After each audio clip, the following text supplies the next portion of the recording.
अस्सलाम वालेकुम मेरे सोने सोने चैनल के व्यूवर्स, आपका किचन में खुश आमदीद।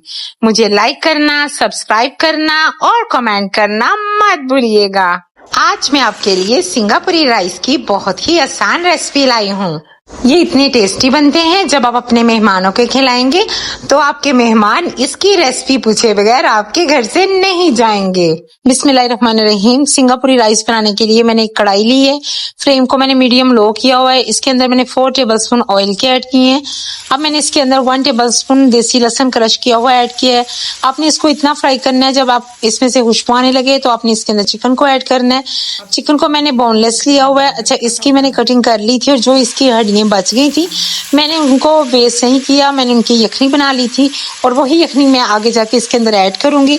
अच्छा, आपने इसको इतना फ्राई करना है कि इसका कलर व्हाइट हो जाए। इस प्रोसेस में आपको कम से कम 5 से 6 मिनट लग जाएंगे। कि व्हाइट होने के बाद अब मैं इसके अंदर कुछ मसाले ऐड करूंगी, जिनमें 1 टेबलस्पून सुरख मिर्च, 1 टीस्पून काली मिर्च, 1 टीस्पून नमक, 2 टेबलस्पून सोया सॉस, 2 टेबलस्पून सिरका। अब मैं इसको अच्छे से मिक्स कर लूंगी।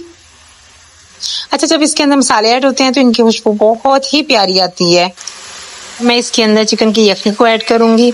अच्छा, अगर आप पास यखनी नहीं तो आप इसके अंदर चिकन पाउडर भी ऐड कर सकते हैं। यखनी से ये होता है कि जो फ्लेवर है वो बहुत ही मजे का आता है। और फिर इसको कवर करके कम से कम 5 मिनट के लिए रख दूंगी, जिसमें जो हमारा चिकन है वो अच्छे से कुक हो जाएगा। अब मैंने इसको 5 मिनट के लिए रख दी है। चिकन को पकते हुए 5 मिनट हो गए हैं और चिकन हमारा अच्छे से कुक हो गया है।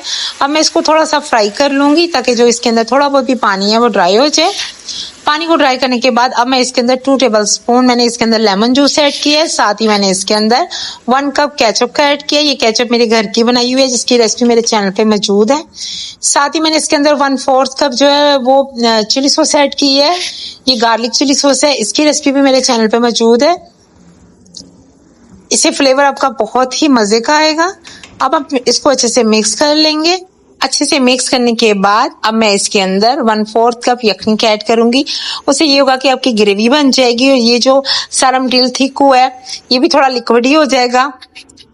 और मैं 2 से 3 मिनट तक इसको इसी तरह पकाऊंगी।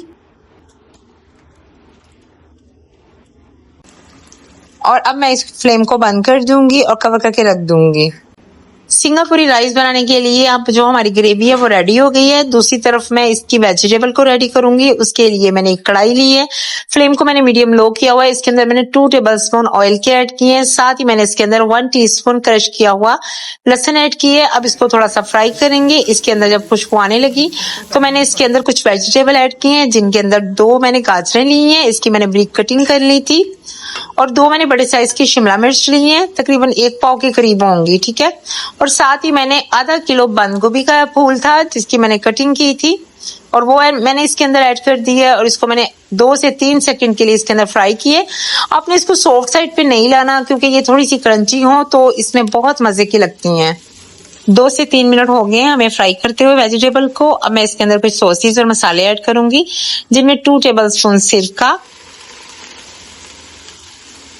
2 टेबलस्पून सोया सॉस, 1 टीस्पून मैंने इसके अंदर काली मिर्च के ऐड किया। अच्छा, मैंने नमक इसमें ऐड नहीं किया, क्योंकि जो सोया सॉस है उसमें ऑलरेडी नमक होता है। अच्छे से अपने मिक्स करना है। अब मैं इसके अंदर 400 ग्राम मैंने स्पैगेटी ली है, उसको मैंने पहले ही बॉईल कर लिया हुआ था नमक और थोड़ा सा ऑयल डाल के, और फिर मैंने इसको ठंडे पानी से वॉश कर लिया था। इसमें इसको अच्छे से 2 से 3 मिनट के लिए इसको फ्राई करेंगे।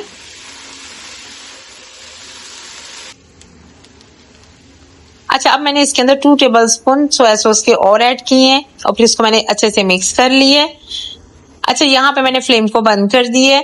अब हम इसकी सॉस तैयार करेंगे। उसके लिए मैंने एक बाउल लिया है, इसके अंदर मैंने 1 कप मायोनीज का ऐड किया है और मैंने इसके अंदर 4 टेबलस्पून केचप के ऐड किए हैं। और साथ ही मैंने इसके अंदर हॉट सॉस का 1 टीस्पून ऐड किया है। ये वाली हॉट सॉस मैं यूज करती हूँ, इससे फ्लेवर बहुत अच्छा आ जाता है। 1 चुटकी मैंने काली मिर्च और 1 चुटकी मैंने नमक की ऐड की है और फिर मैंने इसको अच्छे से मिक्स कर लिया है। और ये देखिए, मिक्स करने से जो कलर है इसका बहुत ही प्यारा आता है और इसका टेस्ट बहुत ही मजे का है। अच्छा जी, मिक्स करने के बाद अब मैं इसको पाइपिंग बैग में भर लूंगी। अब मैंने एक बाउल लिया है, इसके अंदर मैंने राइस को ऐड किया। अच्छा, राइस को मैंने पहले ही बॉईल करके रख लिया था और मैंने पूरे डन किए थे, ठीक है। चावलों को मैंने 3 पाव लिया था, इसको मैंने कवर करके रख दिया था। अब मैं इसके ऊपर